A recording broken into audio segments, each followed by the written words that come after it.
So welcome back to Orchid House. I'm Olivier in Fort Lauderdale, and please meet Tolumnia prionochila, which is one of, I think, like 30 species of Tolumnias.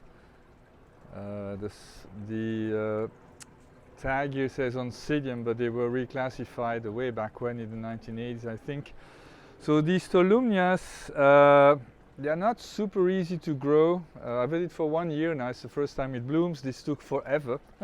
This inflorescence is very long, and apparently it can be much longer than that. It's like 2.5 feet right now. It could be double that. Yeah, you see, it's a healthy girl. All these edges, I don't know if you can see that, but the edges are serrated, so it doesn't cut you, but it's spiky. So every leaf has a serrated edge. Anyway, so this one grows in Puerto Rico and the Virgin Islands, and I believe all these Tolumnias are all from the Caribbean.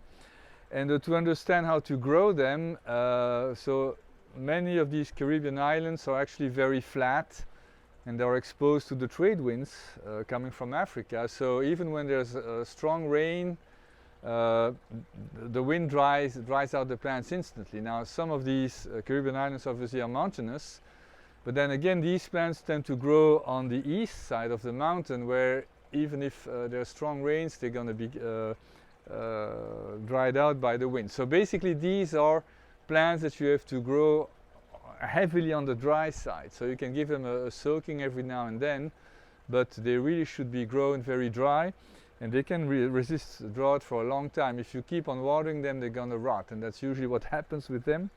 So this one, I've had it for 1 year. It finally blooms now. I think this flower is really delightful. From what I understand, that inflorescence is likely to start producing keikis all over afterwards, so we'll see. And I basically never water it, so it's in a spot, not too much light actually, bright light, but nothing extravagant, and where it gets hit by some sprinklers at times, but I never actively water it, and so it's very healthy.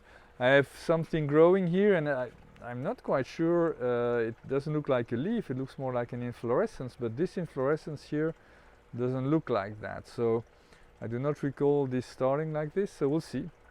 Still learning, but as you can tell, so it's growing happily. Again, not much water at all. You give them an occasional good soaking. That should be it. Not too much light, and fertilizing is not super important. You can give them some fertilizer, but unlike most orchids, this shouldn't make a huge difference.